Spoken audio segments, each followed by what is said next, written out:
Baik, izin memulai ya, Pak. Assalamualaikum warahmatullahi wabarakatuh. Selamat siang, Pak Ikhwan dan juga teman-teman sekalian. Pada pertemuan hari ini, kami dari kelompok satu akan mempresentasikan materi terkait konsep dasar arsip digital. Sebelum memulai presentasi, saya izin memperkenalkan anggota kelompok saya. Boleh di next. Yang pertama ada Aulia Farhana, yang kedua ada Devina, yang ketiga ada Mesyara Usnara, yaitu saya, dan juga yang terakhir ada Muhammad Farhan Barakba. Boleh di next.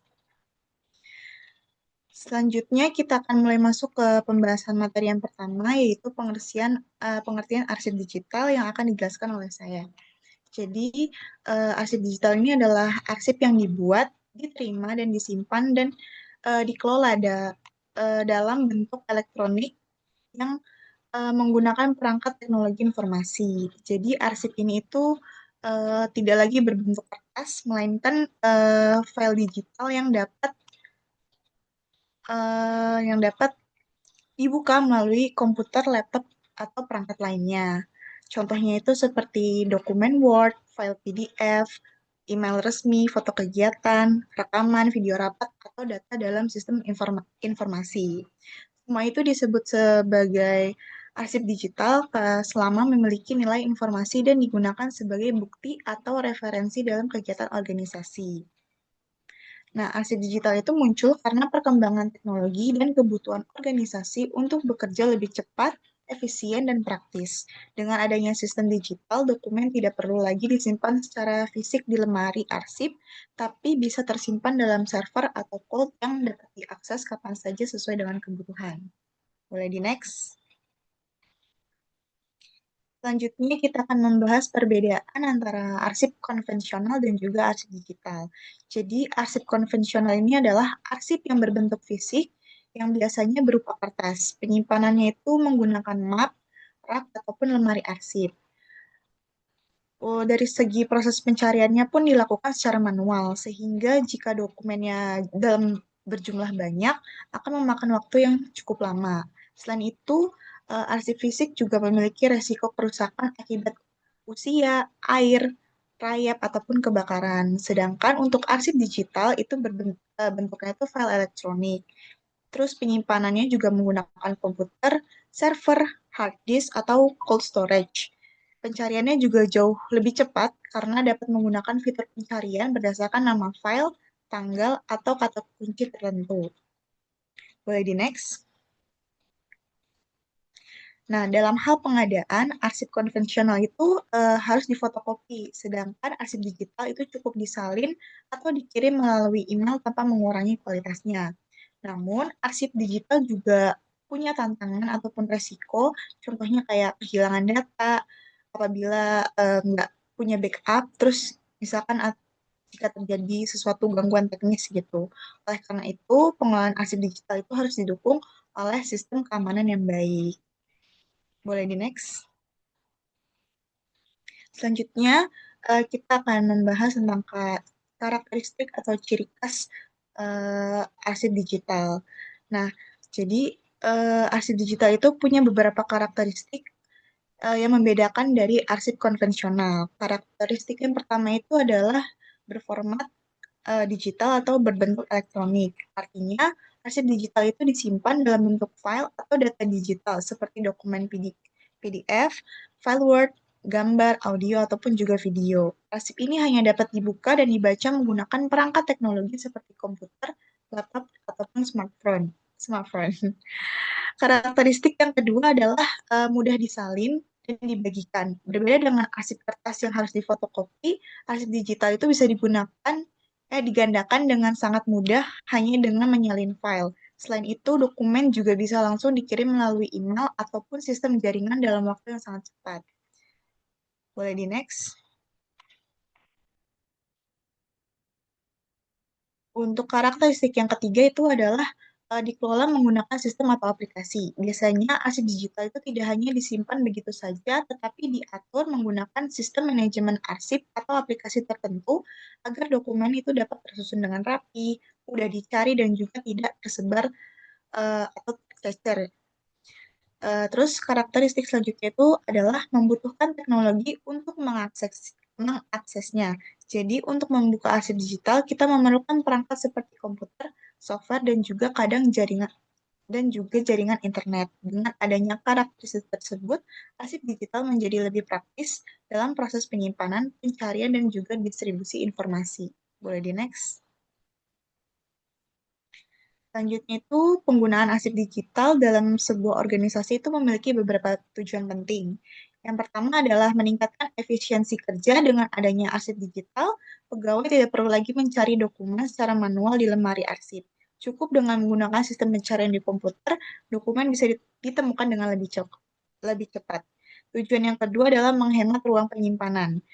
Jika menggunakan arsip kertas, organisasi membutuhkan banyak lemari ataupun ruang khusus untuk menyimpan dokumen. Sedangkan dengan arsip digital, dokumen dapat disimpan dalam media penyimpanan seperti komputer, server, ataupun cloud. Tujuan yang ketiga adalah meningkatkan keamanan dokumen. Arsip digital dapat dilindungi dengan berbagai sistem keamanan seperti password, pengaturan hak akses, serta backup data sehingga risiko kehilangan ataupun kerusakan dokumen dapat diminimalkan. Selain itu, juga penggunaan arsip digital bertujuan untuk mempermudah proses berbaginya informasi. Dokumen dapat dikirim atau dibagikan dengan cepat kepada pihak yang membutuhkan melalui jaringan internet. Dan yang terakhir adalah arsip digital juga membantu organisasi untuk mengikuti perkembangan teknologi serta mendukung proses digitalisasi agar sistem kerja menjadi lebih modern. Boleh di next? Boleh di next lagi? Oke, materi selanjutnya akan dijelaskan oleh rekan saya. Kepada rekan saya persilahkan.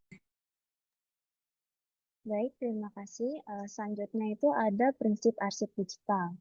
Nah, menurut standar internasional ISO, ini menetapkan tiga prinsip utama dalam pengelolaan arsip digital. Nah, yang pertama itu arsip. Arsip itu dibuat, diterima, dan digunakan dalam aktivitas bisnis untuk mendukung keberlangsungan bisnis, kepatuhan terhadap peraturan yang ada, organisasi harus menciptakan dan memelihara arsip yang otentik, reliable, dan dapat digunakan, serta dapat melindungi integritas. Arsip tersebut juga akan sepanjang waktu diperlukan. Gitu. Lalu yang kedua ada aturan-aturan bagi penciptaan dan pengkapturan arsip dan metadata harus dipadukan ke dalam prosedur yang mengatur semua proses bisnis yang membutuhkan bukti untuk aktivitasnya.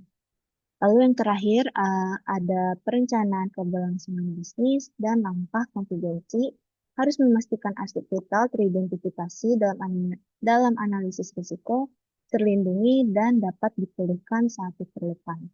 Boleh di next? Selanjutnya ada pengelolaan arsip digital.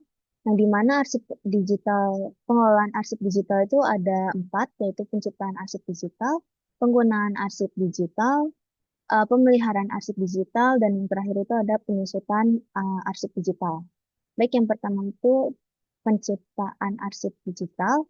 Penciptaan atau pembuatan arsip digital yaitu kegiatan merekam informasi dalam suatu media rekam tertentu untuk dikomunikasikan dalam melaksanakan tugas. Lalu ada kegiatan dalam penciptaan arsip digital yaitu registrasi arsip digital, dan agregasi. Agregasi itu merupakan akumulasi dari entitas arsip digital yang saling berkaitan dan atau memiliki kesamaan tema yang harus dipelihara selama dibutuhkan. Nah, kegiatan ini itu ditentukan berdasarkan suatu tingkatan sesuai kebutuhannya, antara lain ada agregasi pada tingkatan seri, agregasi pada tingkatan berkas, dan agregasi pada tingkatan item. Lalu yang kedua itu ada penggunaan arsip digital.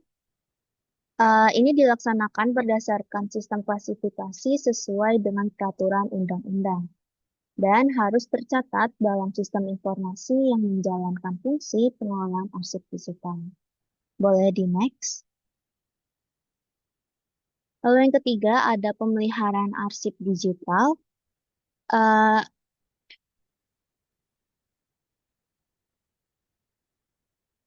eh, eh.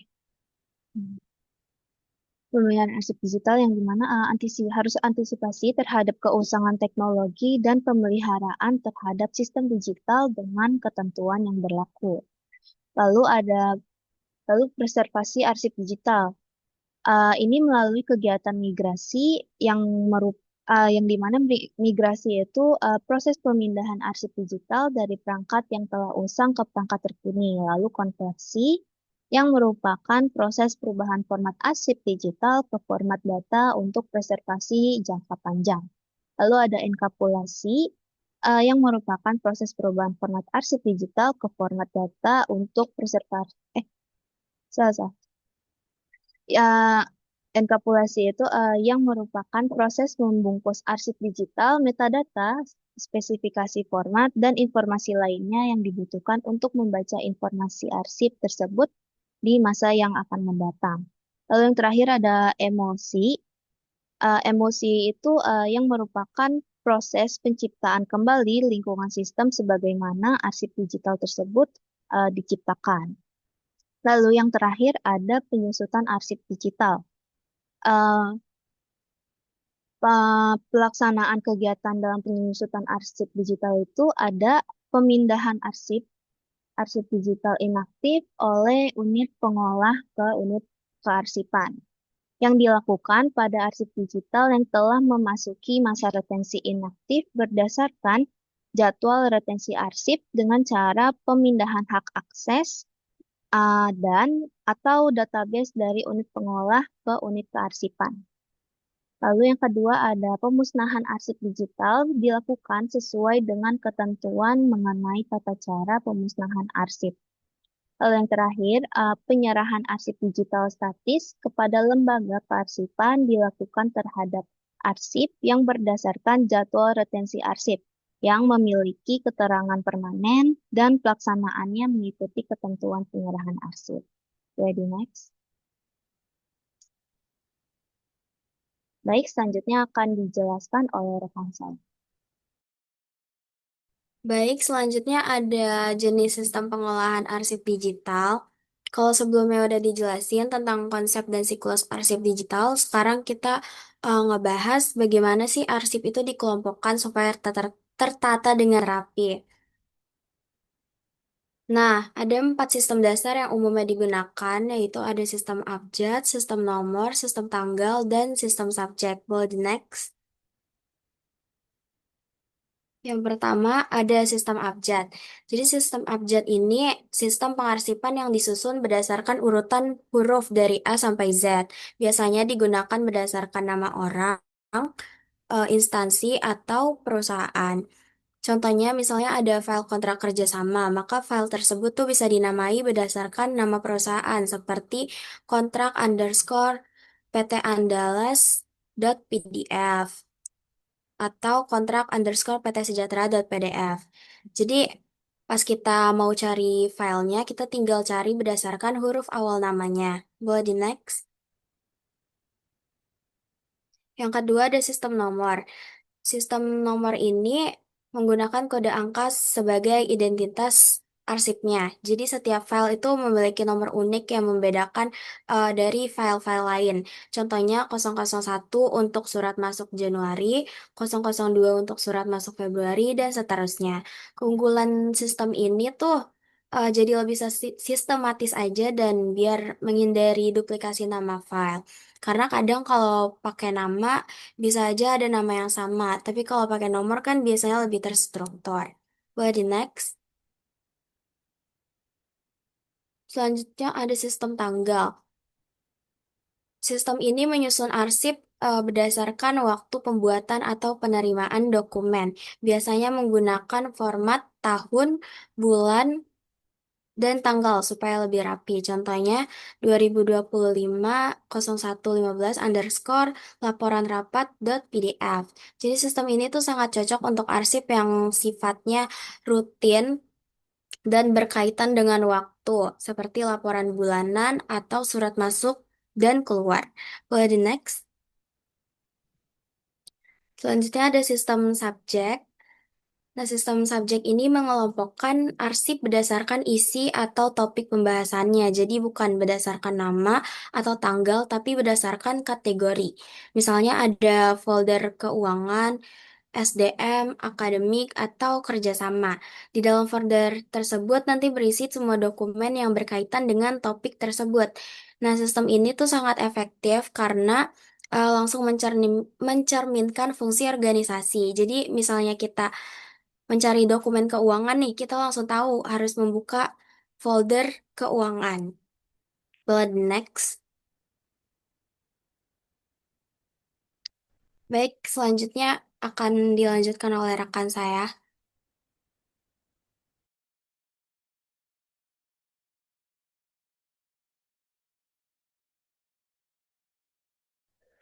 Baik, selanjutnya adalah sistem berbasis teknologi dan keamanan. Di era digital yang saat ini, hampir semua aktivitas organisasi, baik itu perusahaan, instansi pemerintah, maupun kampus, sudah menggunakan sistem berbasis teknologi. Data tidak lagi hanya berbentuk kertas, tetapi sudah beralih ke bentuk digital. Contohnya tuh kayak dokumen, spreadsheet, docs, lalu foto sampai dengan rekaman. Penggunaan sistem berbasis teknologi bertujuan untuk yang pertama bisa mempermudah penyimpanan data, lalu yang kedua bisa mempercepat proses pencarian informasi, lalu yang ketiga bisa meningkatkan efisiensi kerja, lalu yang keempat bisa mengurangi risiko kehilangan dokumen fisik. Tetapi dengan banyaknya tujuan itu tetap ada juga risiko keamanannya. Maka dari itu sistem teknologi yang baik ini harus diiringi dengan keamanan yang baik juga. Selanjutnya ada penyimpanan lokal atau komputer atau server. Penyimpanan lokal adalah metode penyimpanan data yang dilakukan langsung pada perangkat fisik milik sendiri. Contohnya itu seperti komputer pribadi atau server pribadi yang berada di dalam kantor atau instansi. Pada sistem ini tuh data biasanya disimpan di dalam hard disk atau SSD komputer, lalu bisa juga di server internal yang dikelola oleh sendiri. Dan biasanya ini tuh digunakan dalam jaringan internal kantor, sehingga aksesnya itu hanya bisa digunakan oleh lingkungan orang-orang kantor tersebut. Di sini ada kelebihan dan kekurangannya untuk penyimpanan lokal. Untuk kelebihannya itu ada eh, mem- kita bisa memiliki kontrol penuh terhadap data, lalu juga memiliki kecepatan akses yang stabil, lalu lebih aman untuk data internal, dan yang terakhir cocok untuk data sensitif, kayak data keuangan, lalu data pribadi pegawai ataupun dokumen penting dari kantor tersebut. Lalu selanjutnya itu ada kekurangan penyimpanan lokal. Yang pertama, biaya pengadaan dan perawatan cukup besar, lalu membutuhkan tenaga IT khusus, dan yang terakhir, risiko kerusakan fisik. Contohnya itu jika terjadi kebakaran ataupun banjir, atau misalnya perangkatnya itu rusak, datanya itu bisa hilang jika nggak ada backupnya. Selanjutnya itu ada cloud storage, atau bisa disebut penyimpanan awan atau online. Cloud storage itu adalah sistem penyimpanan data secara online melalui internet menggunakan layanan dari penyedia tertentu. Data itu nggak lagi disimpan di perangkat sendiri, tetapi di server milik penyedia layanan tersebut. Contohnya itu seperti Google Drive, lalu OneDrive, dan juga Dropbox. Cloud storage banyak digunakan karena lebih fleksibel dan juga praktis, terutama dalam kerjasama dan juga jarak yang jauh. Untuk kelebihannya itu ada akses yang fleksibel, lalu mudah untuk berkolaborasi, lalu hemat biaya di awal, dan tersedia sistem keamanan dari si penyedia layanannya. Lalu untuk kekurangan itu ada bergantung pada koneksi internet, dan juga lalu risiko keamanan akun. Contohnya itu seperti jika password kita diretas atau passwordnya itu udah lemah dari awal, kemungkinan data itu bisa bocor. Lalu yang terakhir adalah ketergantungan pada pihak ketiga.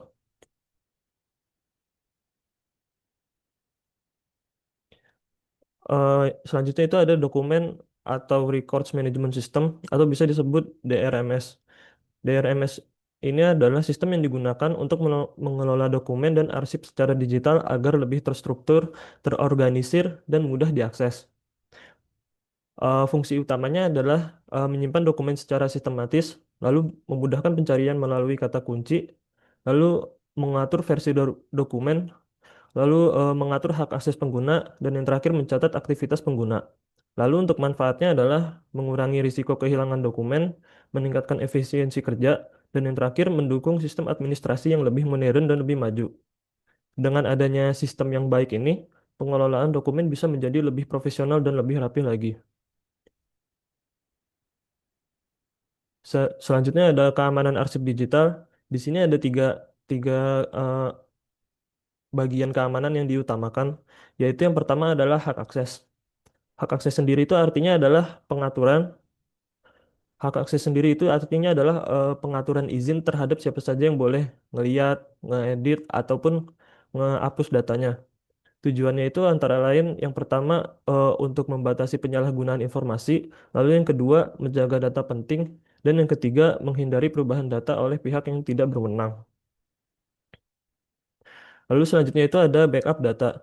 Backup data sendiri adalah proses dari salinan data sebagai cadangan kalau misalnya data kita hilang atau bocor.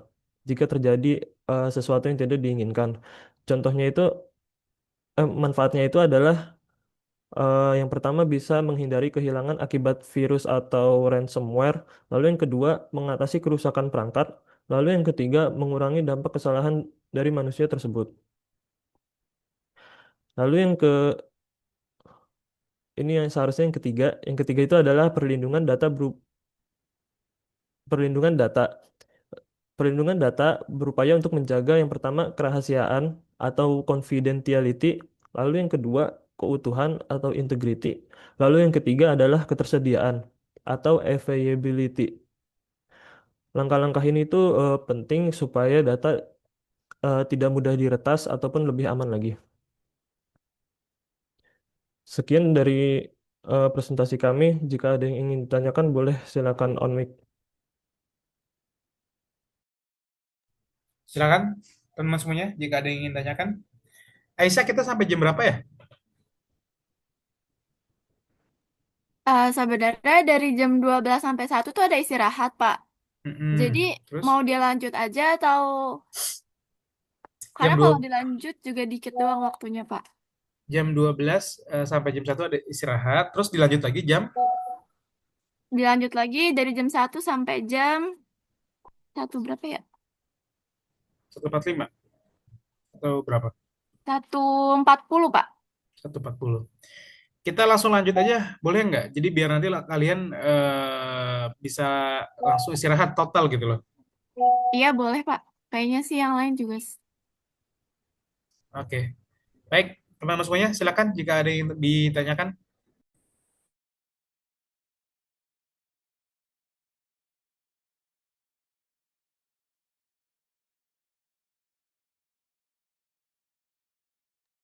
Boleh, Fatan, silakan. Terima kasih kelompok satu. Di sini saya ingin bertanya, tadi kan kalian sudah menyinggung tentang perbedaan antara arsip digital dan arsip konvensional ya. Nah, eh, saya mau nanya apakah di era modern sekarang ini arsip digital itu selalu dianggap lebih baik daripada arsip konvensional? Dan itu tuh kenapa gitu? Jelas nggak, Farhan? Jelas, jelas. Makasih Oke, terima pertanyaannya. kasih. Ya. Ada lagi yang mau nanya?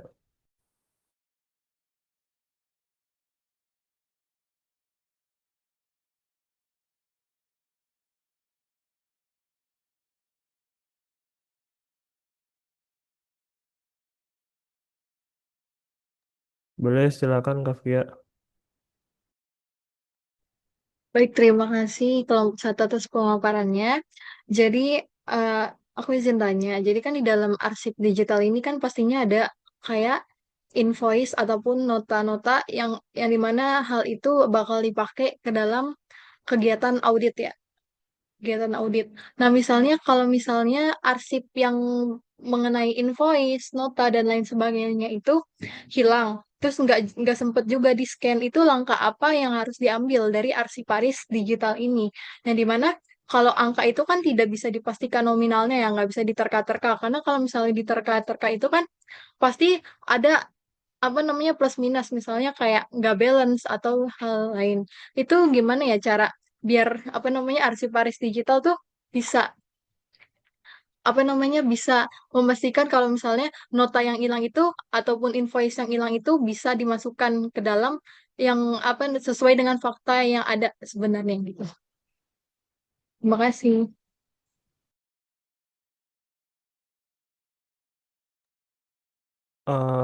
Oke, terima kasih atas pertanyaannya.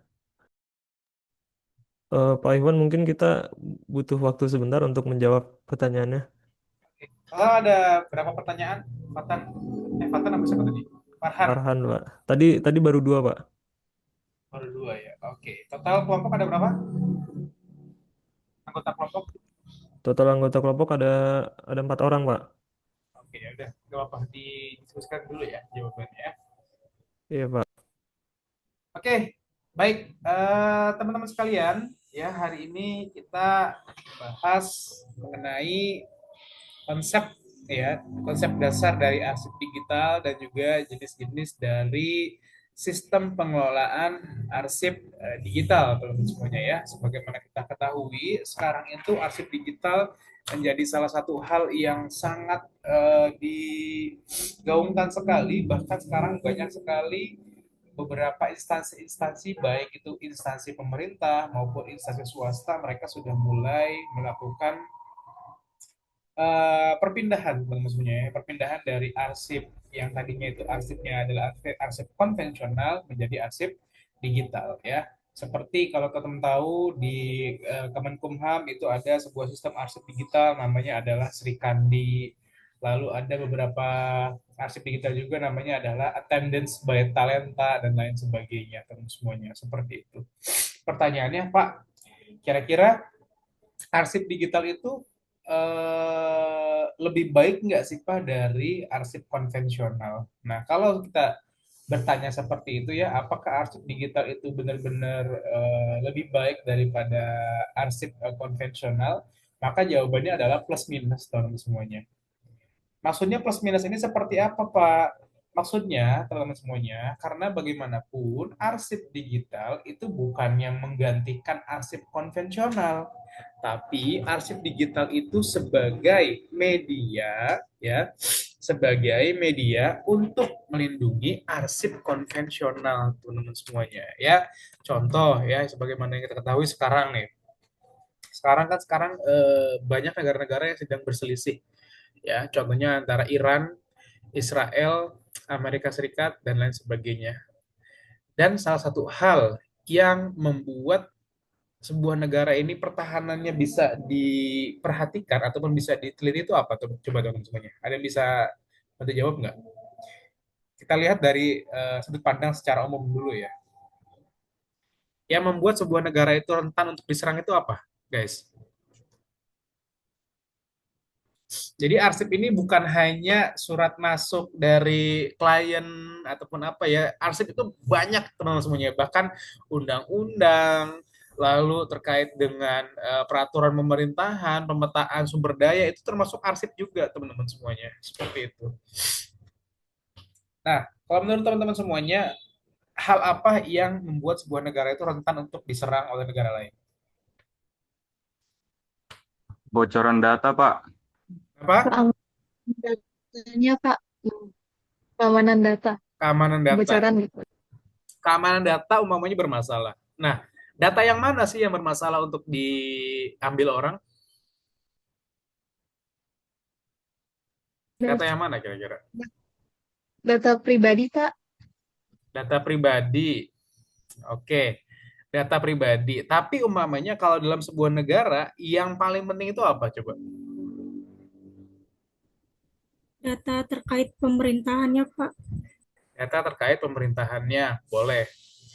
Dalam sebuah negara, teman-teman semuanya, ada banyak sekali data dan data-data yang sangat dirahasiakan adalah data terkait dengan pemetaan Pemetaan apa, Pak? Pemetaan terkait dengan bagaimana jumlah TNI di Indonesia, bagaimana sistem politisi di Indonesia, bagaimana sistem intelijensi di Indonesia, dan lain sebagainya, teman-teman semuanya. Itu adalah data-data yang sangat dilindungi. Nah, data tersebut, apakah datanya itu ada dokumen tercetaknya atau tidak, kira-kira teman-teman semuanya?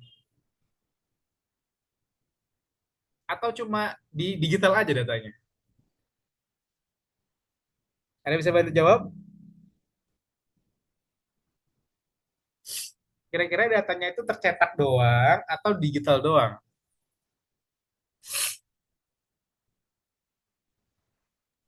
Biasanya ada keduanya nggak sih, Pak? Harusnya. Betul, harus ada keduanya, teman-teman semuanya. Karena bagaimanapun, yang namanya era digital seperti sekarang, itu sangat mudah sekali kalau umpamanya data-data tertas, akhirnya data Indonesia bocor kemana-mana, dan akhirnya orang-orang dari orang-orang yang memang memiliki niat jahat kepada Indonesia pun akan mudah untuk menembus pertahanan Indonesia. Kalau kalian tahu, teman-teman semuanya, kalau teman-teman tahu, beberapa hari yang lalu, mungkin sekitar 1 hari yang lalu, ada sebuah kapal perang, kapal induk dari Amerika Serikat yang sampai dihancurkan oleh Iran. Padahal kapal induk tersebut dikenal ada kapal induk yang sangat-sangat bagus sekali, sangat mutakhir sekali, tapi dihancurkan oleh Iran menggunakan sebuah drone doang. Ada yang tahu kapal apa? Kapal apa? Kalau kalian ngikutin beritanya, ada yang tahu nggak kapal induk Amerika yang dihancurkan Iran namanya kapal apa? Coba searching.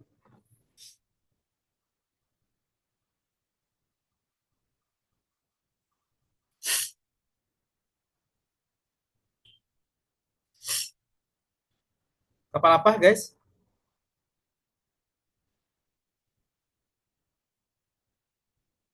Abraham Lincoln bukan, Pak? Iya, betul. Kapal Abraham Lincoln, teman-teman semuanya. Nah, lalu Pak, apa hubungannya dengan yang namanya arsip? Arsip itu kan berhubungan dengan data. Data itu banyak, teman-teman semuanya. Dan arsip itu bukan hanya dia itu berurusan dengan surat menyurat saja, bahkan data apa namanya, data satelit, data dari view satelit dan lain sebagainya, itu adalah salah satu bentuk arsip juga. Dan yang membantu Iran untuk menemukan posisi dari kapal induk Abraham Lincoln itu adalah pencitraan satelit dari siapa?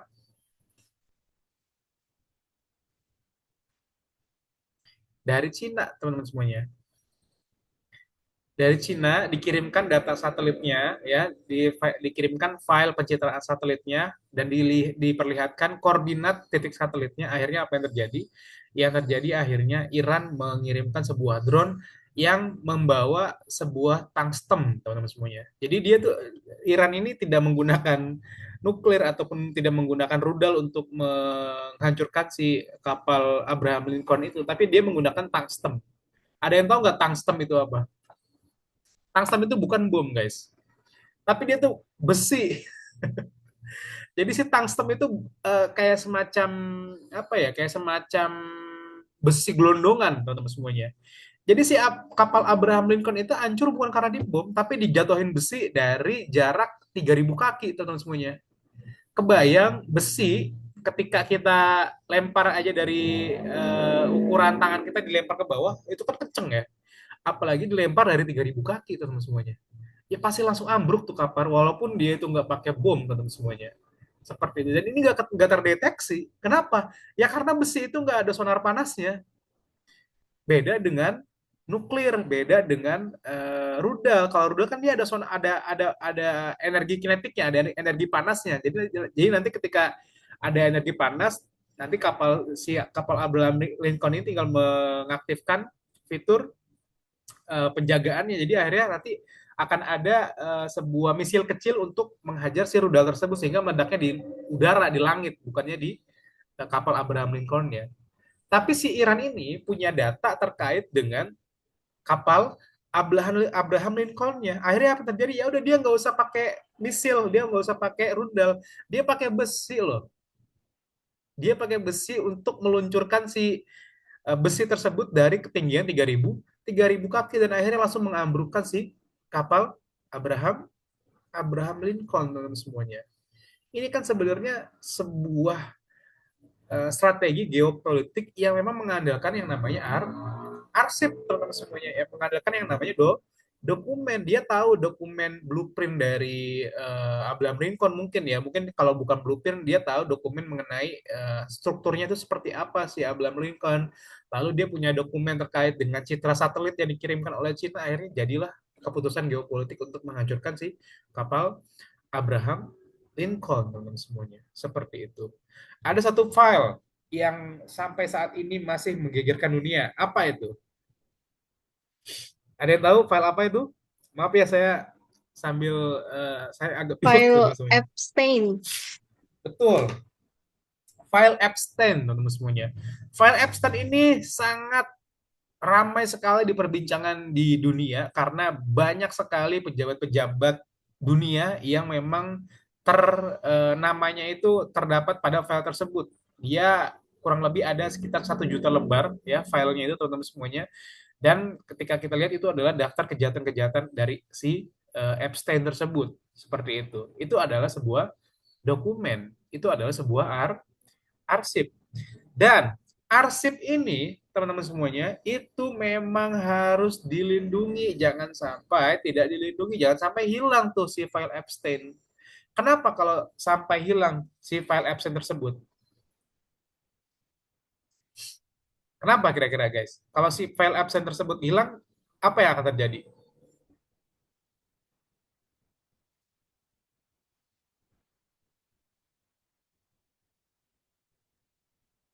Nanti kejahatan-kejahatan yang dibuat atau perbuatan yang nggak baik dari rudal-rudalnya Epstein tuh nggak terungkap gitu, Pak. Epstein gak punya rudal, Kavi ya. Ya, maksudnya kayak koleganya. Iya, jadi kalau umpamanya filenya tidak ada, maka nanti orang-orang yang bersalah yang ada di catatan Epstein tersebut tidak bisa diadili, teman-teman semuanya. Seperti itu, teman-teman semuanya. Itulah pentingnya sebuah arsip. Seperti itu ya. Sebuah arsip itu penting ya. File itu sangat-sangat penting sekali. Bahkan sebuah negara jika tidak memiliki sistem arsip yang baik, ataupun sistem pendistribusian arsip yang baik, maka negara tersebut akan sangat rapuh. Seperti itu. Contohnya gampang, teman-teman semuanya ya. Kalau dulu, teman-teman semuanya, sebelum seperti sekarang yang memang sudah mutakhir, dulu kalau orang itu mau berobat ke BPJS, ya pakai BPJS, berobat ke rumah sakit, wah itu muter-muter dulu, teman-teman semuanya. Kesini dulu Pak, kesini dulu Pak, kesini dulu Pak. Tapi kalau sekarang enggak, teman-teman semuanya. Kenapa? Karena sudah terintegrasi antara arsip yang ada di BPJS, sistem yang ada di BPJS dengan sistem yang ada di rumah sakit rekanan dari BPJS teman-teman semuanya. Seperti itu. Itu kan sudah sebenarnya sudah sangat bagus sekali teman-teman semuanya ya. Itulah fungsinya arsip yang dinamis ya, arsip yang dinamis dan juga arsip yang efektif dan juga efisien dengan adanya digitalisasi. Tapi jangan sampai adanya arsip digital ini tidak menghiraukan terkait dengan arsip konvensional yang ada. Bagaimanapun, arsip yang memang sistem yang bagus itu adalah arsip digital yang di backup juga dengan arsip konvensional. Kalian tahu nggak sih ada beberapa desas-desus yang desas-desus yang memang sedang terjadi bahwasanya nanti bakal ada yang namanya kiamat internet, teman-teman semuanya. Ada yang tahu nggak? Ada yang tahu?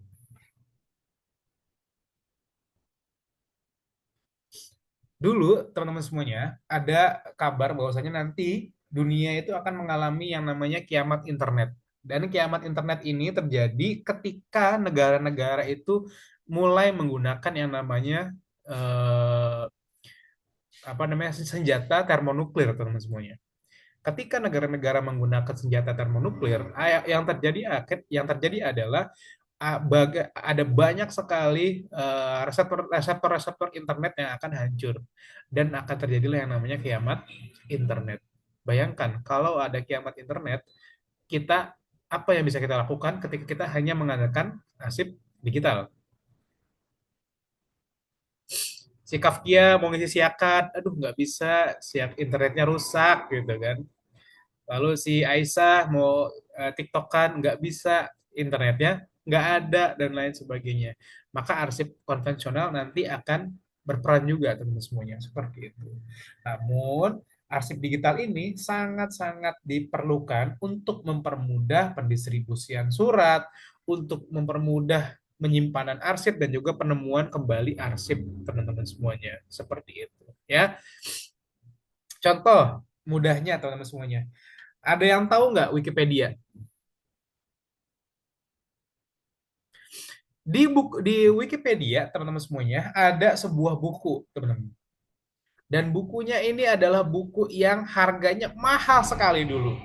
Tebak buku apa? Yang benar saya kasih nilai plus langsung.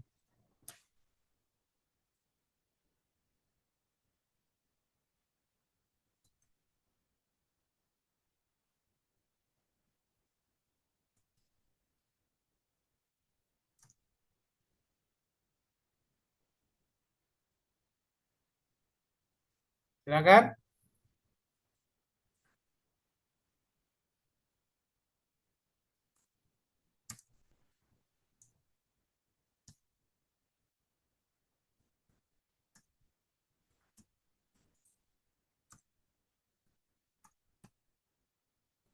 Ada yang tahu?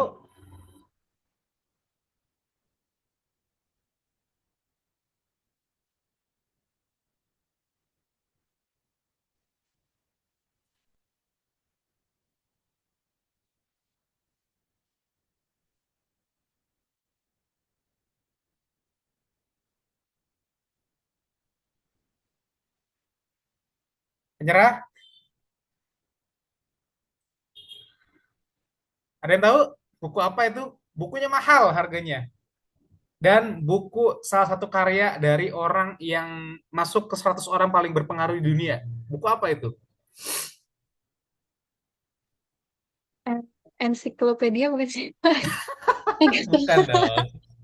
Wikipedia Itu aja udah kumpulan. ensiklopedia namanya. Yang lain, ayo. Coba Apa ya? Fathan, apa kira-kira?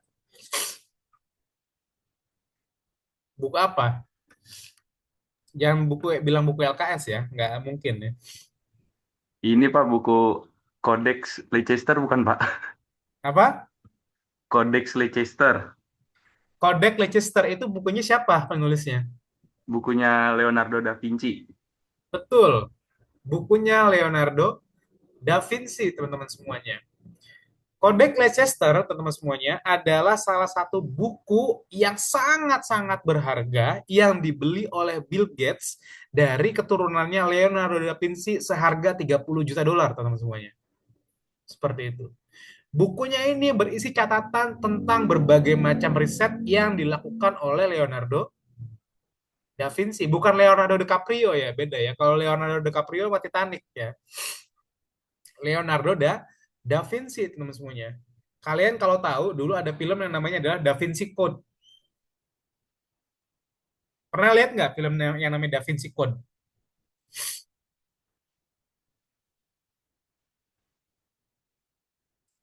Nah, teman-teman semuanya ya, si Codex Leicester ini dulu itu awalnya adalah Codex Hammer, teman-teman semuanya. Jadi ketika dibeli oleh Bill Gates, baru dia dinamakan yang namanya adalah Codex Leicester, teman-teman semuanya. Nah, Codex Leicester ini teman-teman semuanya berisi berbagai macam riset yang dilakukan oleh Leonardo Da Vinci. Dan Da Vinci ini memang penemu jenius yang dimana dia ini menjadi penggagas berbagai macam penemuan-penemuan yang membantu manusia sampai dengan saat saat ini, teman-teman semuanya. Itu adalah salah satu buku yang paling mahal yang ada di Wikipedia sekarang dan bisa diakses oleh siapapun. Bayangkan 30 juta dolar dulu si Bill Gates beli, lalu disebarkan ke Wikipedia. Kenapa kok sama si Bill Gates ini ditaruh di Wikipedia dan disebarkan gratis, guys? Karena Bill Gates berpesan, saya tidak mau buku ini hilang seiring dengan meninggalnya Leonardo Da Vinci, saya mau buku ini terus dibaca oleh orang-orang setelahnya sehingga ini menjadi salah satu hal yang menginspirasi umat manusia untuk lebih baik lagi. Itulah pentingnya arsip, teman-teman semuanya. Bayangkan dulu kalau si Leonardo da Vinci tidak mengarsipkan temuannya, apa yang terjadi? Ya ketika dia meninggal, pengetahuannya juga ikut hilang, teman-teman semuanya. Seperti itu. Itulah yang akan terjadi, teman-teman semuanya. Sama seperti kalian nih, kalian udah punya ide contohnya ya. Contohnya udah punya ide, gue mau bikin ini gitu kan. Nggak ada catat di handphone, ya lupa gitu loh. Karena banyak distraksi dan lain sebagainya, teman-teman semuanya. Seperti itu. Dan salah satu kebiasaan dari Leonardo DiCaprio ini mirip juga dengan kebiasaannya Thomas Alva Edison, di mana mereka itu adalah para ilmuwan yang dimana ketika mereka itu ingin berpikir, mereka itu mencari sebuah ide, biasanya idenya itu ditemukan oleh mereka di gelombang alfa. Ada yang tahu nggak gelombang alfa itu apa? Dan ini jarang ada manusia yang memang menggunakan cara ini karena memang caranya ini agak sedikit sulit. Ada yang tahu gelombang alfa? Sifatnya nyari ChatGPT lagi dia. Ada yang tahu gelombang alfa itu apa?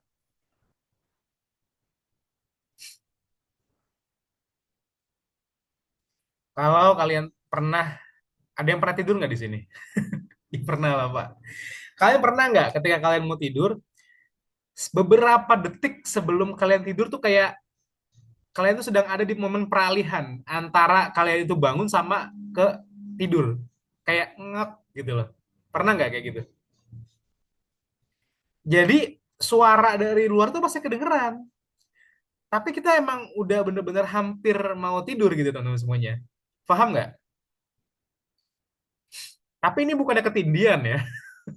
Beda. Kalau ketindian mah kita ngap-ngapan ya, nggak bisa bangun. Tapi kalau ini adalah gelombang alfa, ketika kita itu tidur, ketika kita itu mau tidur, teman-teman semuanya, ada sepersekian menit kita itu serasa kayak lagi ngambang gitu ya, lagi ngambang. Maksudnya mengambang itu seperti apa? Sadar enggak, tidur juga enggak. Pernah nggak ngalamin kayak gitu? Pasti sebagian besar manusia ngalamin itu, teman-teman semuanya. Coba Kafkia, kamu ngalamin itu nggak? Ngalamin, Pak. Ngalamin kan, pasti kan. Jadi kalau sebelum itu kan nggak mungkin tiba-tiba tek tidur udah kayak orang, udah kayak robot yang di offin baterainya gitu kan. Harus perlahan, betul nggak Kafkia? Nah, Betul, Pak. itu yang disebut dengan gelombang alfa. Dan hanya dalam waktu beberapa menit itulah kondisi otak manusia itu benar-benar bisa untuk menggabungkan antara realita yang ada dengan imajinasi yang ada, teman-teman semuanya. Nah, Albert Einstein, si Thomas Alva Edison ini menemukan penemuan-penemuan itu dari gelombang alfa tersebut. Jadi si Thomas Alva Edison ini ketika dia mau tidur, dia akan pegang botol, teman-teman semuanya. Dia akan megang sebuah botol bir, teman-teman semuanya, sambil tidur gitu ya. Nah, ketika dia tidur kan pasti kan botolnya masih dipegang sama dia, betul ya. Ketika dia mau tidur kan pasti botolnya terpegang. Dia masuk ke dalam gelombang alfa, di dalam gelombang alfanya dia itu mikirin penemuan-penemuan. Ketika gelombang dia sudah menemukan penemuan-penemuannya, biasanya kan tidur bener, langsung tidur ya. Dan ketika tidur lupa penemuan-penemuannya seperti apa. Supaya dia nggak lupa terkait dengan penemuannya, ketika dia sudah mau terlelap, akhirnya botolnya jatuh, yang botol yang dipegang itu terjatuh. Tak, jatuh. Ketika botolnya jatuh, dia akhirnya bangun lagi. Baru dicatat penemuannya, teman-teman semuanya.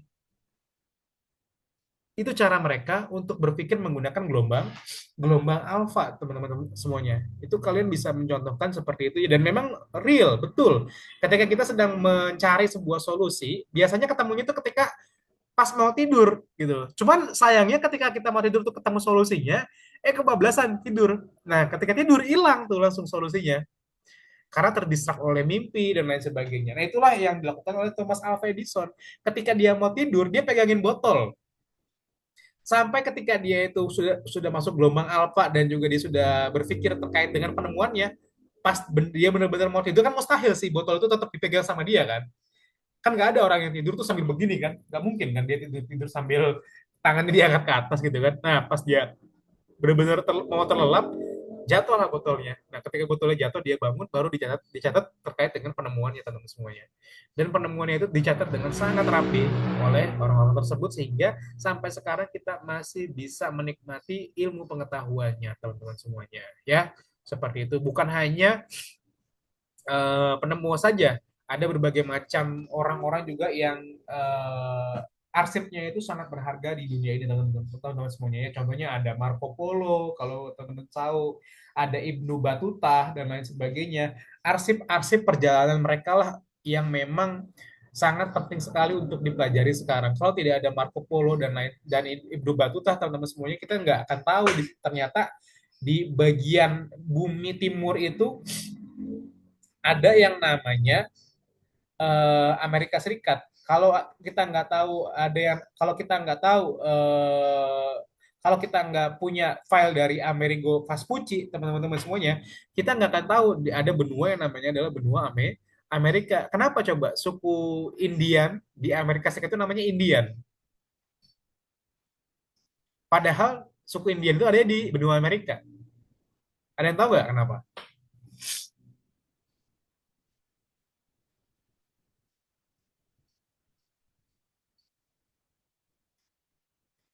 Ada yang tahu? Kenapa dinamakan suku Indian? Padahal nggak ada India-Indianya itu suku.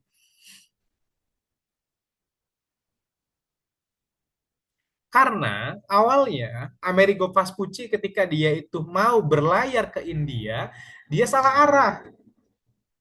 Dia salah arah, akhirnya dia menemukan sebuah tanah kosong awalnya itu yang disebut dengan tanah Indian. Karena dia nyangkanya ini India masih. Tapi anehnya ketika dia itu sudah masuk ke tanah kosong tersebut, ada suku yang sudah menempati tanah tersebut yang disebut dengan suku Indian, karena mereka masih menyangka itu orang India padahal bukan gitu loh. Nah, terjadilah yang namanya benua Amerika. Benua Amerika kenapa dinamakan Amerika ya, karena menghormati penemu pertama si benua Amerika tersebut, yaitu Amerigo The Vespucci, teman semuanya seperti itu. Dan itu di semuanya diarsipkan, dan arsipnya sampai sekarang membuat nama Amerika sendiri, teman semuanya, nama benua itu sendiri seperti itu. Yaitu maka sangat penting sekali arsip itu untuk digunakan dan juga untuk digalakan. Apalagi sekarang ada arsip digital. Arsip digital sudah sangat penting sekali untuk gunakan di berbagai macam aspek ya, tidak hanya dalam pemerintahan, baik itu perusahaan konvensional ataupun perusahaan-perusahaan startup pun sekarang masih mereka itu sudah menggunakan arsip digital. Bahkan kemarin Kementerian Kehutanan pun sama ya, mereka sudah mulai menggalakkan yang namanya pengarsipan digital dan semuanya seperti itu. Oke, untuk kelompok satu silakan untuk dijawab pertanyaannya terlebih dahulu. Baik, Bapak izin menjawab. Saya akan menjawab pertanyaan dari Fatan tadi. Pertanyaan itu tentang arsip konvensional dan arsip digital. Di era modern sekarang itu pengarsipan digital selalu dianggap lebih baik dari arsip konvensional, dan kenapa alasannya? Jadi menurut kelompok kami pengarsipan digital itu memang sering dianggap lebih baik di era modern karena punya beberapa kelebihan seperti contohnya pencarian yang lebih cepat, tidak memerlukan banyak ruang fisik, serta mudah untuk disalin dan dibagikan. Tapi selain itu, arsip digital juga punya kekurangan, yang dimana misalnya arsip digital itu terlalu bergantung pada teknologi, terus membutuhkan perangkat dan jaringan internet, serta beresiko juga terjadi kerusakan sistem atau serangan virus. Oleh karena itu, dalam praktiknya biasanya banyak organisasi masih menggunakan kayak kombinasi antara arsip digital dengan konvensional agar penyimpanan dokumen itu menjadi lebih aman dan efektif. Jadi, bisa disimpulkan bahwa arsip digital itu sangat membantu di era modern, tetapi arsip konvensional itu tetap memiliki peran penting tergantung dengan kebutuhan setiap organisasinya. Gitu. Apakah sudah terjawab, Fatan? Sudah terjawab. Terima kasih Maisara dan kelompok satu.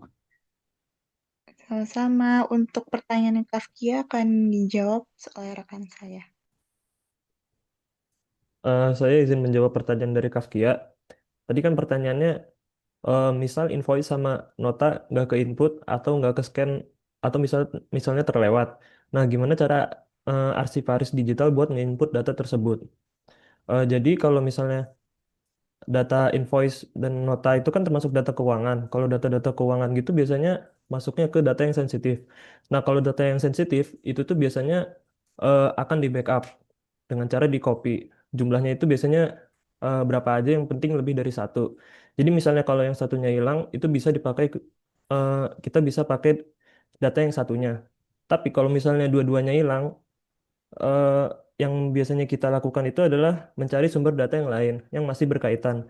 Misalnya dari catatan transaksi, lalu bukti transfer atau arsip dari pihak terkait. Tapi kalau emang eh, semuanya udah hilang, nggak ada sumber yang terkait, biasanya dokumen tersebut akan dicatat sebagai data yang hilang atau data yang tidak lengkap, supaya tetap transparan dan tidak menimbulkan kesalahan dari pencatatan keuangannya. Apakah sudah terjawab? Oke, berarti kalau misalnya dokumen itu kurang lengkap, berarti misalnya notanya keuangannya itu nggak ada, berarti termasuknya dokumen yang nggak lengkap, jadi nggak usah diinput gitu ya Farhan ya, daripada nanti kesalahan gitu. Iya, benar. Oke, makasih jawabannya Farhan dan kelompok satu. Iya, sama-sama. Sudah selesai, Pak, jawabnya, Pak. Oke, baik, silakan ditutup teman-teman semuanya. Sekian presentasi dari kami. Terima kasih yang sudah mendengarkan dan memberikan pertanyaan. Assalamualaikum warahmatullahi wabarakatuh. Waalaikumsalam. Waalaikumsalam warahmatullahi wabarakatuh. Oke, baik. Teman-teman semuanya, sebelumnya apakah ada yang ingin tanyakan terlebih dahulu terkait dengan bahasan hari ini maupun yang tadi saya bicarakan? Silakan. Silakan, guys. Kalian pilek nggak sih? Saya pilek ya, gara-gara ini.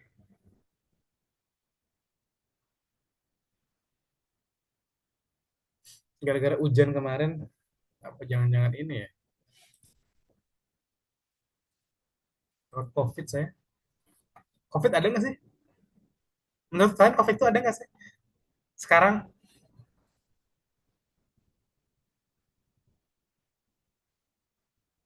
ada yang percaya, ada yang enggak ya? Saya termasuknya yang enggak sih sebenarnya.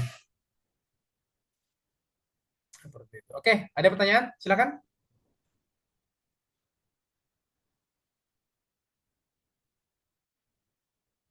Tidak ada? Tidak ada, Pak. Oke, baik. Teman-teman semuanya, jika tidak ada pertanyaan, maka kita akan akhiri ya perkuliahan untuk hari ini ya. Kita akan nanti bertemu di pertemuan selanjutnya ya. Di pertemuan selanjutnya insya Allah akan kita laksanakan secara offline, namun silakan nanti diingatkan terlebih dahulu kepada saya ya, Aisyah, terkait dengan perkuliahan secara offline-nya H-1 sebelum perkuliahan ya, karena saya takut lupa ya. Seperti itu. Bapak, yang hari Ya, Selasa itu jadi mau diganti atau enggak, Pak? yang hari Selasa di jam Di jam 8. boleh. Kalau mau diganti boleh, enggak pun ya enggak masalah. Kalian rencananya mau diganti apa enggak nih hari Selasa?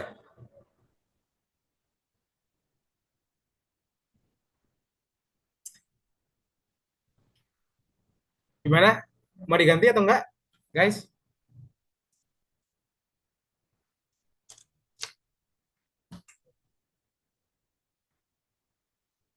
Kalau mau diganti boleh, enggak juga enggak apa-apa. Tapi diganti sih lebih bagus ya. Kalau misalnya nih, Pak, ini saran saya sendiri. Boleh. Kalau misalnya diganti ke Selasa jam 10 gimana, Pak? Selasa jam 10. Coba saya cek jadwal saya ya. Selasa jam 10.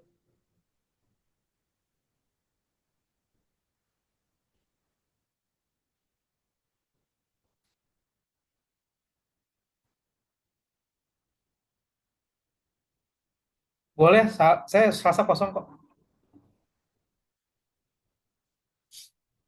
Boleh, Selasa jam 10. Kalian gimana? Selasa jam 10 aman nggak?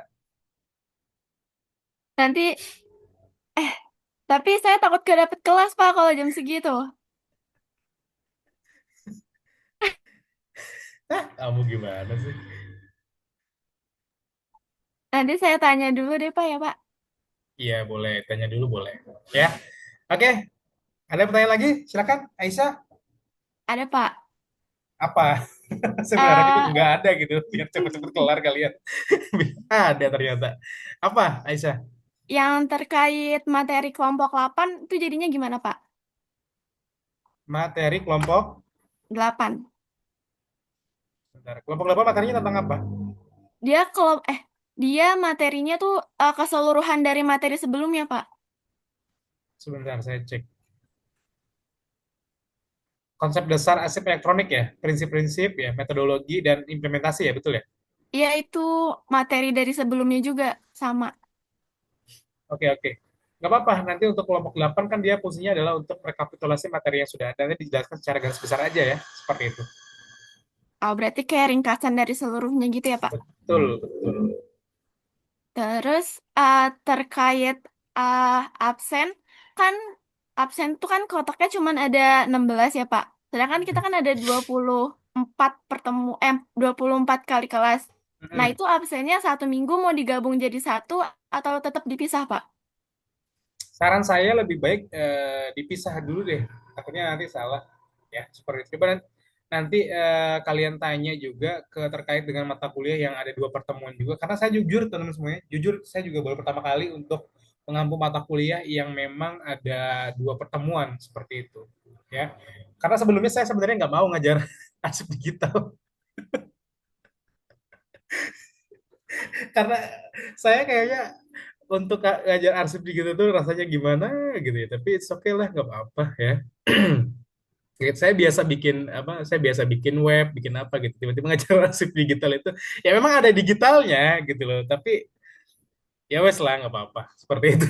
Jadi saya baru pertama kali ngampu tuh teman-teman, saya baru pertama kali ngampu mata kuliah arsip digital ini. Saya punya kompetensi arsip, saya juga bisa digital gitu, tapi saya kalau disuruh milih ya saya lebih baik ajar web development gitu. Seperti itu ya. Oke, baik Pak. Terus Nanti, satu lagi Pak. nanti kamu tanya ke kelas sebelah ya, Aisyah ya, yang di mana kelasnya itu ada Bu Opi-nya ya, ada Bu Opi sama Pak Ferry kalau nggak salah. Oke, baik Pak. Nanti saya tanya. Mm-mm. Terus satu lagi yang terkait praktek arsip digital yang Bapak bilang itu nanti dilakuin individu atau kelompok Pak? Untuk praktek pembuatan arsip digitalnya nanti, pertama nanti akan saya terangkan dulu berbagai macam caranya ya terkait dengan pembuatan arsip digital. Kemungkinan nanti kita akan menggunakan sebuah metode yang lain ya, jangan AppSheet, tapi kalau memang ternyata kalian agak kesulitan untuk mengakses datanya dan mungkin kalau umpamanya platformnya itu berbayar ya mau nggak mau kita bisa pakai AppSheet dulu seperti itu ya. Nanti untuk pembuatan arsipnya ini kemungkinan akan dilaksanakan secara berkelompok ya teman-teman semuanya ya, bukan mandiri seperti itu. Tapi mungkin sekitar 1 sampai 2 minggu saya akan menjelaskan terkait dengan kearsipan ini seperti itu. Menjelaskan apa namanya praktiknya seperti apa. Nanti setelah itu baru kita akan melakukan project. Kalau untuk Lanjut. kelompoknya nanti mau disamain kayak kelompok presentasi atau nanti diubah lagi Pak? Bebas, mau disamain boleh, diubah boleh. Ya, asalkan jangan anggota kelompoknya jangan saya. Kan saya di sini ngajar bukannya kuliah. Oke, baik Pak. Ada yang pertanyaan lagi, Aisyah?